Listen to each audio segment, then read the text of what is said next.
Hi, welcome to the Ellis Talker Show. I'm DV LeBron. Today I have a very special guest, Mr. Joe Malone, U.S. Marine Corps vet and CEO of Southern Cross Company. This man has been deployed 7 times. He's been through the ringer, and he's come out of it, and he's on the other side. And as most of you know, 22 veterans a day die. And I think they've adjusted the number some, but if one is dying, um, surviving war and coming home and killing themselves, that's one too many. So I wanted to have my brother on here to talk about his experience and how he came out of the dark. So how you doing, Mr. Malone? I'm doing great, man. Every day is awesome. And I don't just say that. I truly live that every single day. So you tell me about how you, because we had a similar story. When I was looking through your story, you had a troubled youth, and I was involved with gangs, and a judge kind of made a choice for me, sort of. And you had kind of a troubled youth. Can you kind of just go through that? Yeah, so I was raised on the southwest side of Chicago, and I just got involved in the wrong crowd at an early age. I thought it was cool to hang out with older people, and those older people were crackheads and meth heads and heroin addicts. And so, they just encouraged the wrong behavior out of me as a young kid. And unfortunately, I lost a lot of friends to drugs at this point and suicide. And a lot of them, the ones that are still alive, or they're still using. And fortunately, I was able to pull myself out of that by joining the military, and it ended up being a pretty good move for me.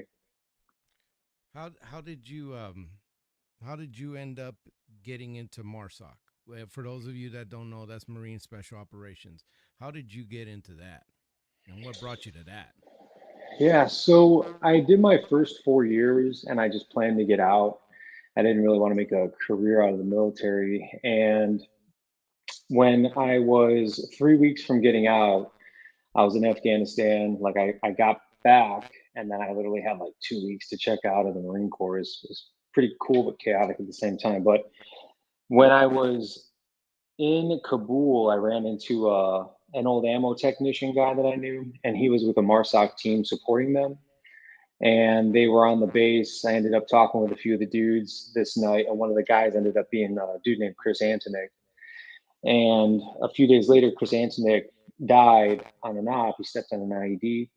And I don't know why, but for some reason, I just felt like my military time hadn't really like accumulated up to the point that I wanted it to.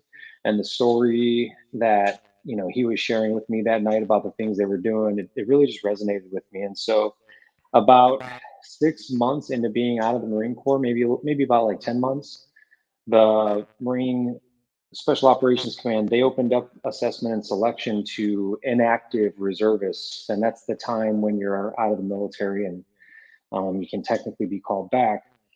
And so, since the branch was so new, the Marines never had a special operations component before. I figured, well, hey, I could at least go try out, do assessment and selection, and if I don't make it, well, I'll go back to living on the beach in California, just like I was.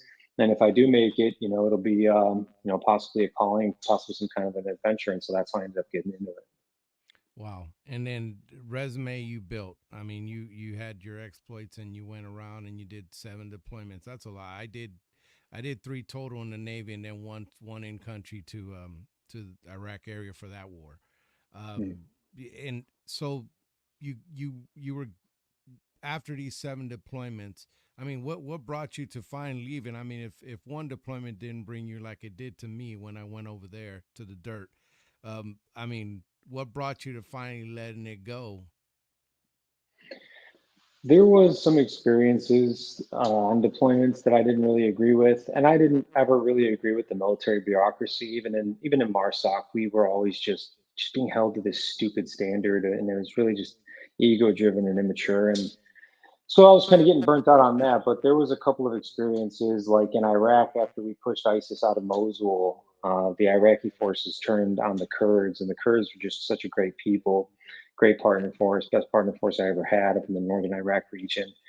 And we got told to pull out of the positions that we were in with the Kurds because the Iraqis were, they were coming to take back the land the Kurds had regained, which was historically Iraqi controlled territory.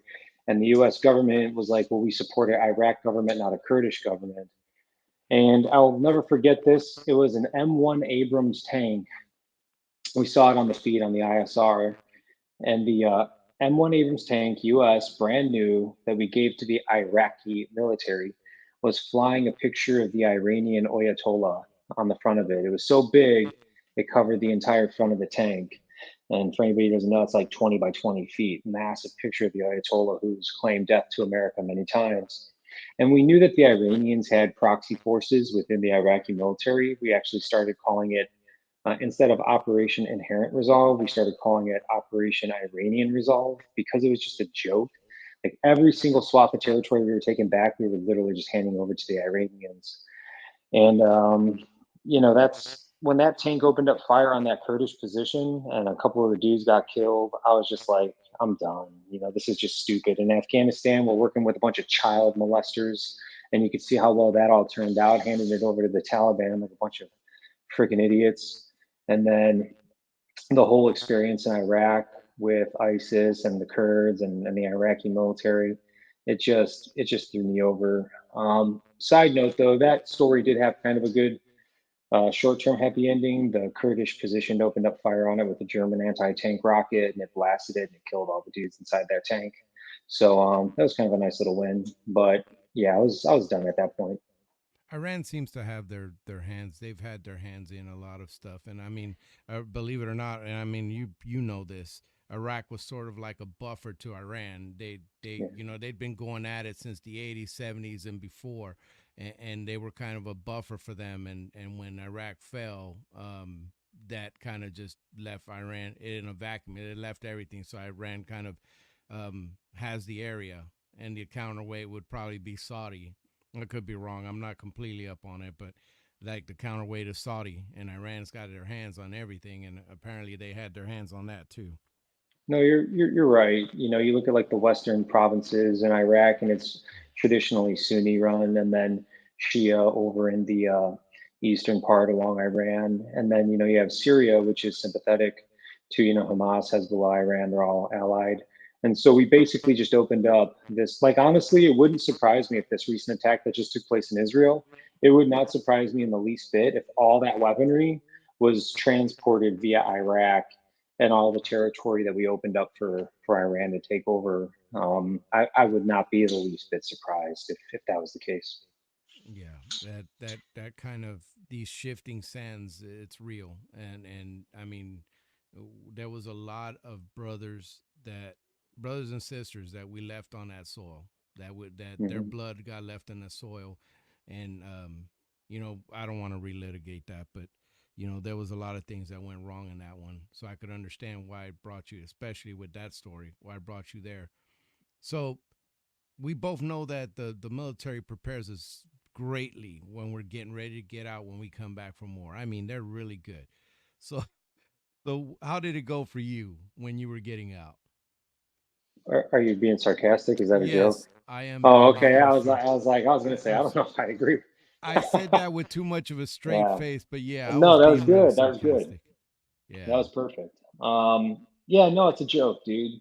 Congressionally mandated TAPS and TAMS course is what they call it. It's a 3 day resume building course, which isn't even a good resume building course. And they throw like a million resources at you. And then, by the way, when you try to contact these resources after exiting the military, it's such a convoluted system.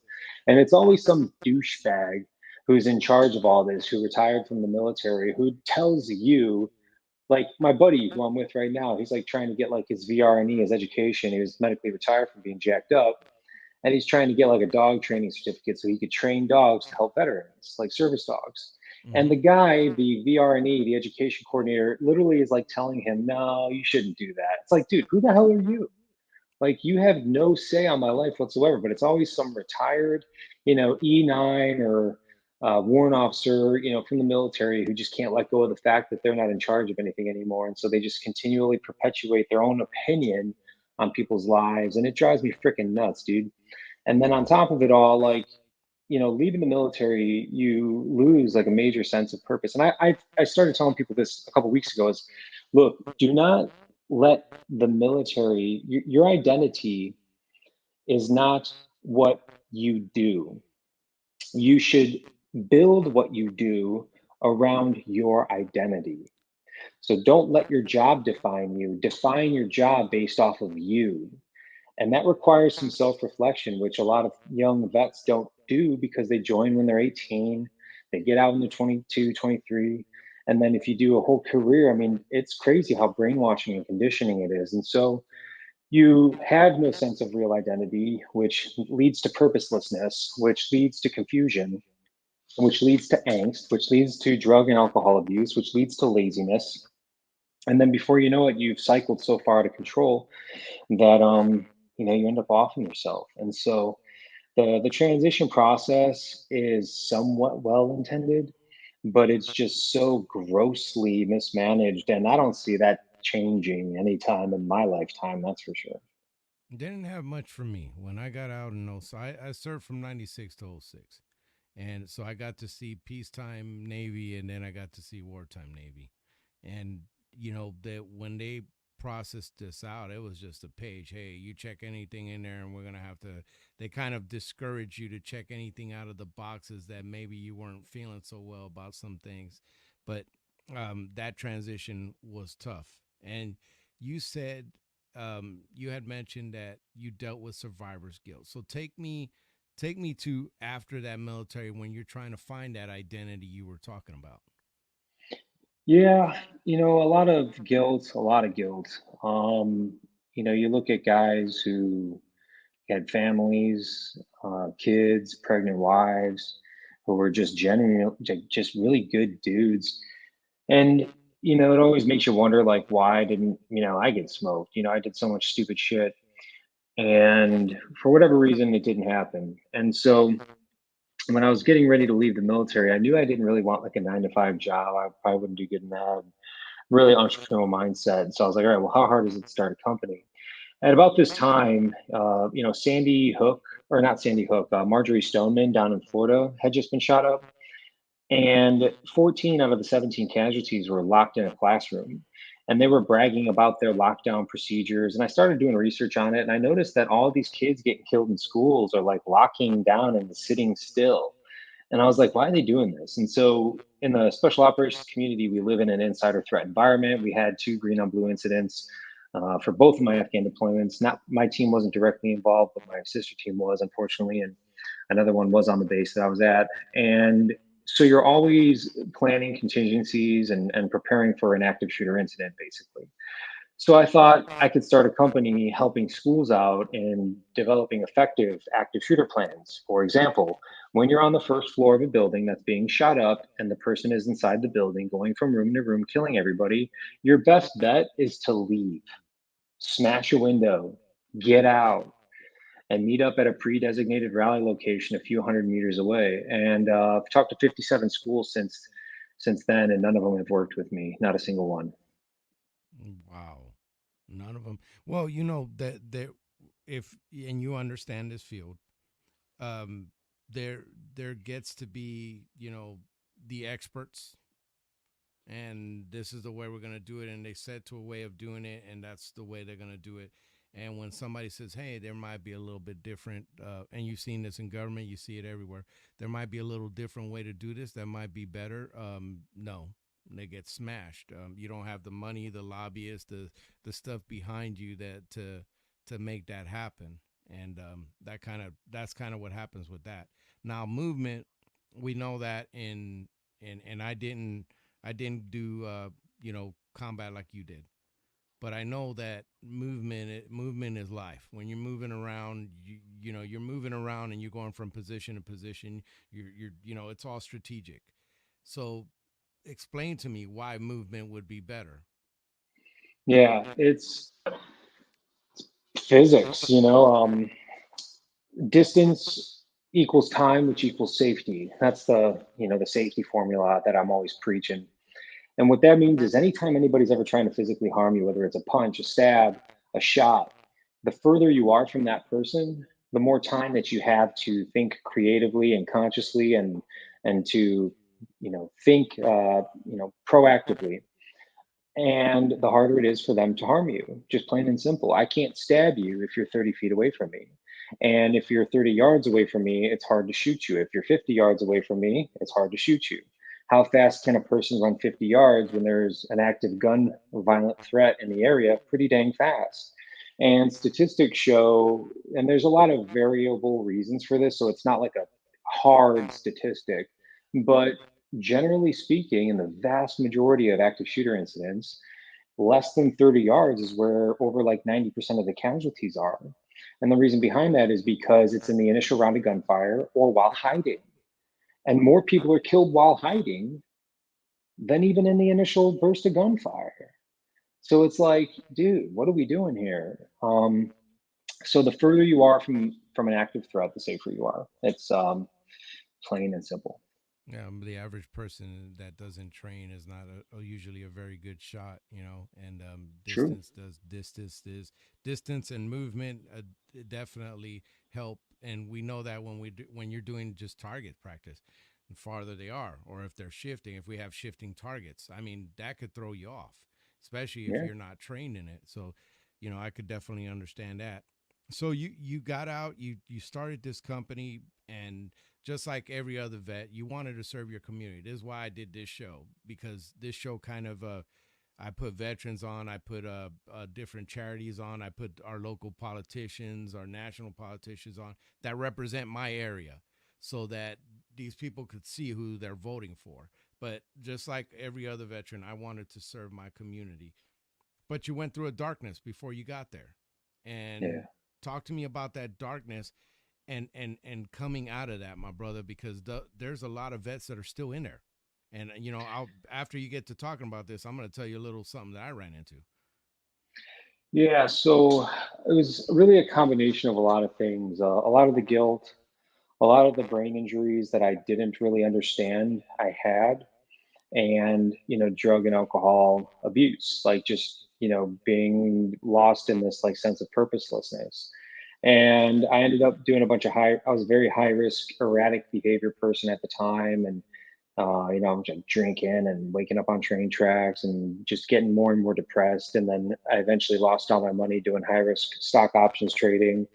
And this is like literally the week I'm exiting the military. Like I lost everything. And then I took out a loan and then I lost all that right away. So now I'm like, I went from being like somewhat financially stable at least to having like $60,000 in debt with no means of paying it back, no job.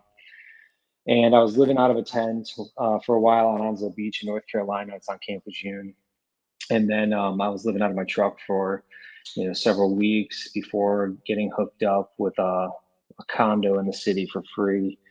I mean, I had to work a lot for it, but I just was really lost, really confused, really guilt ridden, and it wasn't until I started to learn like what was happening in my brain. So like all the stuff in the TBI, the traumatic brain injury clinic, started to kind of like make sense to me. And I started to apply some of the things I was learning from people like John Osseroff, Bob Proctor, Ed Millett. And in conjunction with the science that was being given to me based off of like all the prognoses within the TBI clinic, I was able to literally begin to change my thoughts and my habits. And I thought to myself, when do I start breaking down the most, right? And now we're kind of getting into how I help coach people nowadays with vices and depression and stuff. Is like, look, when do you break down? Well, for me, it was about 7 p.m. at night. That's when I would start popping, drinks, slamming whiskeys when the demons would come out. So I said, okay, well, I need to go to bed before 7. So from the moment I would get home, all the lights were dimmed, drinking chamomile tea only, soothing music. Phone was completely off, and I was doing like college courses at the time. So I was developing a nighttime routine. You hear people talk a lot about morning routines, but nighttime routine I think is actually more important because it's setting you up for success the following day. You're ending your day on a positive note. And I would at the time I was taking sleeping meds. I don't anymore because I know how to physically exhaust myself at this point, but I just needed something to stop drinking. So I would take some sleeping meds. Boom, I'm out by 6:37 p.m. Well, just naturally, I was getting up at like 2, 3 in the morning, and the world is so still, so silent. I would be like looking at my phone, social media, nothing's changed, right? It's 3 a.m. And then I'd be like sitting there, I'm like, man, what am I gonna do? Right. So I just like I started reading some stuff online, started actually searching YouTube for the first time ever. And I started like researching the brain science behind what I was learning. That's how I got introduced to like Ed Milet, Bob Proctor, John Russell, and Earl Nightingale was the first one actually. But then I started listening to these guys, and then I started to educate myself in the morning time, and then I found myself being, still and feeling kind of like God's presence. And then that began to change my thought pattern for the day. I'd start my day off on a more positive note, a higher vibrational frequency, as opposed to just this consistently negative person. And that started to open up my mind and my opportunities because I became more of a pleasurable person to be around, generally speaking. And it wasn't all just like boom, done overnight. This was a very up and down, left, right process, lots of slips, lots of falls. But ultimate, I mean, I won a fortune, then I lost a fortune two, three more times after that. And so I just learned though how to elevate my energy through physical exercise, proper thoughts, because what you think always manifests into your action, and what your actions are always going to create and manifest the world around you. So if you want to change your life and your world, then you must become a new person. And you can become a new person by guarding your thoughts and consciously intervening with every negative thought. So when some jerk cuts me off on the highway and I get mad, now I have the ability to just snap right in and say, don't go down that road. Bless that person because their life probably sucks and they need to feel significant by doing that. And that just brings me right back into my present self, my consciousness. I elevate myself back into that positive vibrational state. And the combination of all these things ultimately rewired my brain, restructured my brain to literally change me into a new person. And so that's how I've gotten to where I am here now today, is through changing the mindset, through physical exercise with an intent, and then purposefully setting out into the world every day with the intention and the drive and the purpose of helping people. And you know what, that is, I love that you came out of that like that, because when my story, I came back and the VA threw a bunch of stuff at me, and Yeah. that was pretty much like every, like a lot of other vets. We got a bunch of stuff thrown at us, and here, you'll be fine, and then they pull the rug from under you when they found Mm. out that they were killing vets.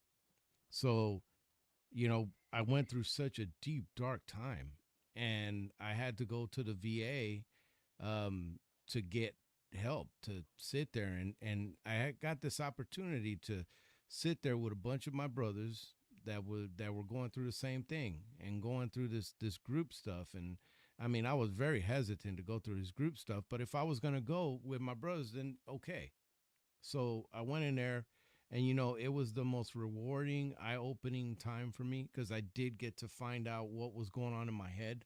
My wife helped me a lot with that. She's a beautiful soul. She was the one who did the research, because I didn't want to know nothing about it. I was too Mm. into that. But what I came to see was that we get to the point as veterans, when we're going through this, that we embrace this ugliness, that hurt, that it's like we get caught up in it, and we get to the point where we identify with it, where we don't want to let it go. It's terrible for us, but we're sitting there, we're still grabbing onto it. And one of the people in the VA had said, one of the therapists had said, when the pain to change becomes greater than the pain of staying the same, you'll change. Right. um, and I wanted to get your opinion on that, on how veterans kind of grab onto that funk when they should be letting go. Yeah, it's all people, and it is heavier, I think, in the veteran community because we as human beings want our brains primitively. It's designed to survive. And so no matter how uncomfortable a situation might be for us, like a bad relationship or, a drug addiction or something, or living in a crappy home, making a crappy wage, we at least know that we're surviving. And because of the ability to survive in those conditions, in that environment, it's more of a secured, like subconscious primitive thought process, as opposed to going out and trying something new. So like imagine that you live in this cave like your whole life. There's just enough animals that come in there, you could eat the animals and you could survive, but it's horrible, it's never light really, and you're kind of like sick of eating rats. but you're surviving. And then it's like, you're safe. And then there's this huge white light. You can't see anything that's beyond it. It's so blinding to your eyes that you have no clue what rests out beyond there. It could be a fire breathing monster. It could be a cliff where you just immediately drop off. It could be a black hole vacuum that sucks you out and kills you. And so you always reason with yourself, no, I don't, why would I go out there? I have no idea what's out there. And the unknown is potentially dangerous when I know here I'm capable of surviving. And so, what that therapist is saying, and what I really do agree with, is that once you just like, let's say every time you're eating these rats, you get like some hair in your mouth and it drives you crazy because you choke on it or a bone or something and you almost die. And you're just, I'm sick of eating rats. I don't even care what's out there anymore. I just want to freaking get out of this damn cave. And then you push yourself past that wall of blinding light. And then when your eyes finally adjust, you realize that it's like a beautiful, luscious garden of Eden where there's fruits and animals running freely and healthy critters and, a whole new life. But until you're so uncomfortable with the conditions and you truly hate the conditions that you're in, that's what's been required for me every time. I needed to change my life. The last time was when this chick told me she had AIDS and she didn't, but she just was saying it, to get my attention, which was crazy. And I was ready to Right. kill myself. I had a gun in my mouth and I passed out drunk with my finger still on the trigger. And that morning, I was just like, this sucks. And so that was my moment where I was ready to run out the cave. And it's life is short, man, and it's a beautiful, abundant thing. You just have to have the right mindset for it. So I think that that's what they're saying, and I totally agree. Life is beautiful. It is, and it took me a long time to get to that. About 5.5, 6 years ago, after a suicide attempt, I decided to show up at the church. Show up, you know, just desperate, just I something, and there just so happened to be a Marine there named Joe Hmm. behind the coffee, and he he started talking to me and got me to come back the next week. And so I show up the next week, and I've been there 5 years later, and now I serve coffee on Sunday morning. So when people Yeah. come into the church and I meet vets, they come in, they're hurting, they come in and they get coffee and they talk with me. And just like it happened to me, it's happening to them through me. And for me, it was faith. Other vets, hey, you get where you need to get. I don't care how you get there, but get there. But we got to get to the point of life. And so you get these. I've had these situations where I had brothers of mine or sisters of mine that, were just about ready to pull a gun on their head. What do you say to these people? What do you, I mean, obviously you could do the vet crisis line, you could do this, but as a veteran, what do you say to another veteran that's hurting like this? Yeah, I don't ever say the Veterans Crisis Line. I don't ever say just reach out because I know exactly what you're thinking in those moments, and you're not gonna fucking reach out to anybody. So I don't know if I'm supposed to swear on this there now, block it out, but like you're just not. That's not the state of mind that you're in. And what I have to say to anybody who might be listening to this right now, who keeps like testing those waters every single night, is you are a sucker. You are an absolute punk who is falling victim to the desires and the agenda of our enemies. Look, that's pretty unconventional thing to say, but hear me out. You took an oath to defend the United States, its morals, its values, and its peoples and its constitution against enemies both foreign and domestic. And what is taking place right now is there's groups of people, whether it be Taliban, Al Qaeda, ISIS, whoever the hell, or these secret shadow government elite people who are like starting to come to the surface that we see these days. They want nothing more than veterans to kill themselves. I really want people to realize that the day that I had those guns in my mouth, those days I had the gun in my mouth, I was falling completely victim to their agenda, what they wanted me to do, just saying, pull the trigger, Joe, pull the trigger. One less critical, freedom loving, patriot, masculine individual who we need to worry about whenever it comes time to push over the rest of the weak and innocence in the area. Like, do it, Joe, kill yourself, because that's going to make our agenda so much easier. So don't be a victim, don't be a sucker to the agenda that they want you to do. They want you to kill themselves, they want veterans to kill themselves.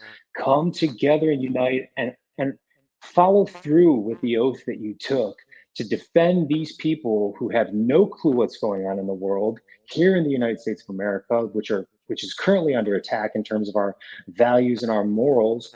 Do not let these people win. You are critical in the fight against evil, and you need to recognize that. Yeah, you didn't, you brothers, you didn't survive all of that you survived just just to end it here. You survived things, and you were given this opportunity for life that maybe your brothers and sisters didn't get. They are buried there. You know that was it. Life ended for them. But there's no change that can happen. There's nothing. Game over once life is over. There's nothing that Yeah, happens after that. You know, for me, that's faith and stuff in God. But in general, you can't fix, you can't grow, you can't see more if you're dead. That's it. you can. Yeah. You don't have an opportunity to make those things better if you're dead. You're dead. You're gone. And there is no hope there. There's no hope there. And Everything truly becomes for nothing at that point.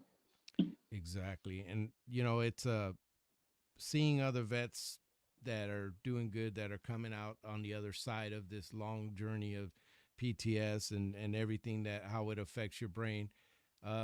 Dude, I'm honored to even talk to you, as my brother that's going through, and you're pushing it. I know this ain't easy. I know you've had some roadblocks, like you were saying earlier, but you keep on pushing, brother, and you're helping other vets, you're helping people, even when you don't feel like it. Because I know you wake up sometimes and you're like, "Fuck this, I ain't doing this Oh no yeah. more," and Yeah. yet you continue, and thank you so much for doing that. No, thank you. This is the point of the show because I usually close out about now. This is the point of the show where I kind of give you the mic to, just kind of talk to the people and say what you want to say.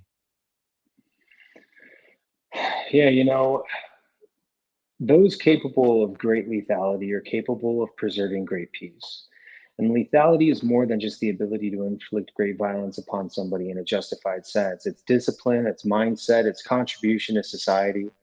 And the highest form of vibrational frequency is that of servitude and gratitude. And so, in these moments when you're sober of mind, if you're looking for somebody who's been there, who's had the gun in their mouth many times, who's wanted to just straight up kill everything, everybody, and themselves a million times over, but learned how to utilize the fundamentals of science in order to transform their life into something of great abundance and beauty, then I'm telling people now, while you're sober of mind, yeah, reach out. Joseph underscore Malone underscore official is up on Instagram.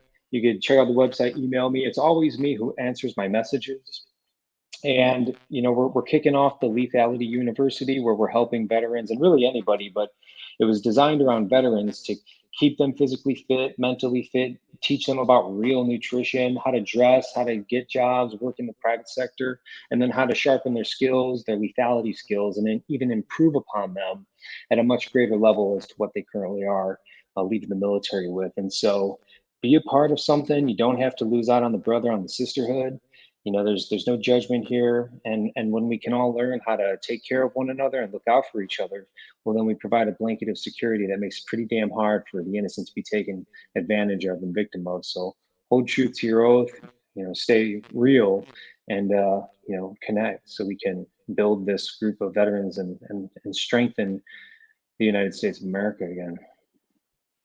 Well, it's been an absolute pleasure and honor talking to you, brother. I do appreciate you coming on my little show. I can't wait to this airs, and hopefully, if we could keep, if one veteran says, "Nah, I'm not going out like that," then this was worth it.